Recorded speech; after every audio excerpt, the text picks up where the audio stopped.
Yeah, we have some friends that help out sometimes if we do things, but it's Pete and I, two people who have known each other for 25 years and respect each other and think that monetary reform is, as that famous quote that you put forward, how we met, Nick, is the most important subject that intelligent people can reflect upon, because we believe that.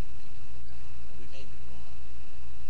Maybe that whole quote that joined us is wrong, but we don't think so, Nick. We think it's absolutely right. And that's why we're working on it.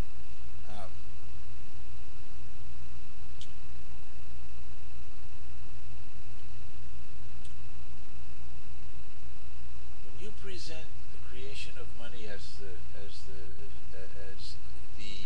result, okay, of a loan transaction, and therefore say, both the people and the banks have a role to play.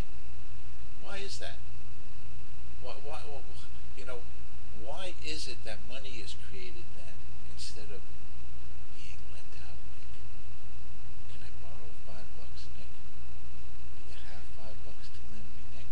If you don't have $5 to lend me, Nick, tell me I don't have $5 to lend you. Don't create $5 and lend it to me, because shouldn't be the power of anybody except the government. Okay, that's what it's all about. Who should have the power to create money? And I've said on a couple of occasions why it's important for the government to have that authority. Nick, I'm sorry, but you're wrong. The government does not only create money when it does QE. The government creates money with all of its bonds. With all of its bonds. Now, it's true that government certificates of indebtedness are traded out in the market among people who have real money. That part's true. But when the government goes to the Federal Reserve and says, I need $100 billion this week, the Federal Reserve doesn't have that money. It doesn't have anybody that has that money. It's not going to come out of anybody's pocket, Nick. Okay? The Federal Reserve,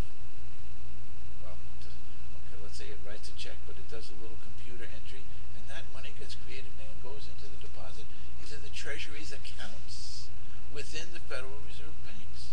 Creates the money right there on the spot. Now, that's another story. Okay, that's another story. Okay.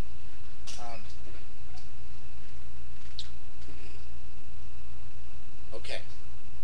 We're not going to mention seignorage anymore, just for the purpose of having a discussion where terminology does not get into the way of what you described as what we're after here, Nick, and which I totally agree, which is clarity. Okay? Using the term seignorage to talk about the banker's benefits gets in the way of clarity, and you're saying that it does, and I'm willing to accept that.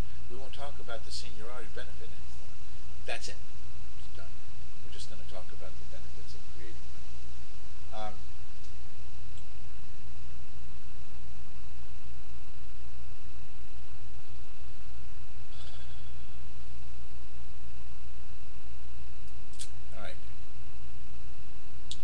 Explain the government creating the money supply.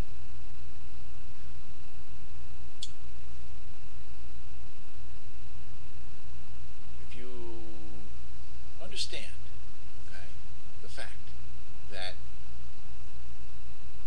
we have a $10 trillion economy today, and I'm using that figure just to round things off nicely because, did we have a 14, 13 trillion, 12 trillion? Where's it going? It's going downhill, we know that. But we don't really know how much it is at any given point in time. And besides, how do we measure it? What does that mean? But importantly, we need a base, and that base is a $10 trillion economy right now today. And all other things being equal, in order to maintain price stability because of the growth that will take place within the economic, between the economic measures, okay, things that we measure in the economy, we need to have a 2% growth of the money supply in the following year, and then every year afterwards, okay, Nick?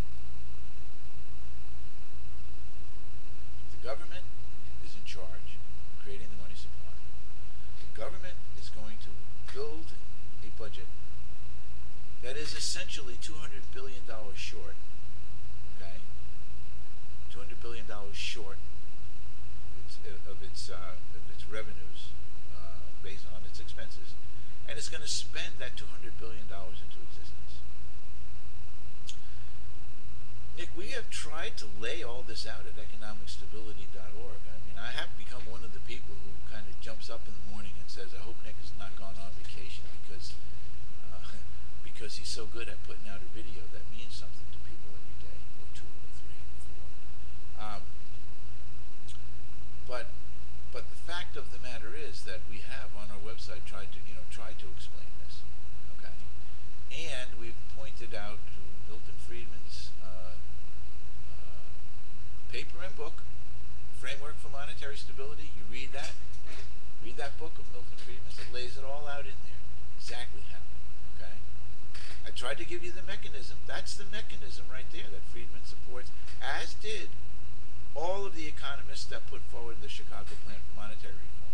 They all supported exactly the same thing, and that is to say, we need to have a method, by which the government can introduce that $200 billion of new money that's going to be created next year. That's the total amount of new money that's going to be created next year, not the $600 billion that Pete talked about, because that involved the investment bankers taking a good share of that, in fact, the lion's share of that. Okay, the majority of that money was created by the investment bankers. Okay, not even the Federal Reserve.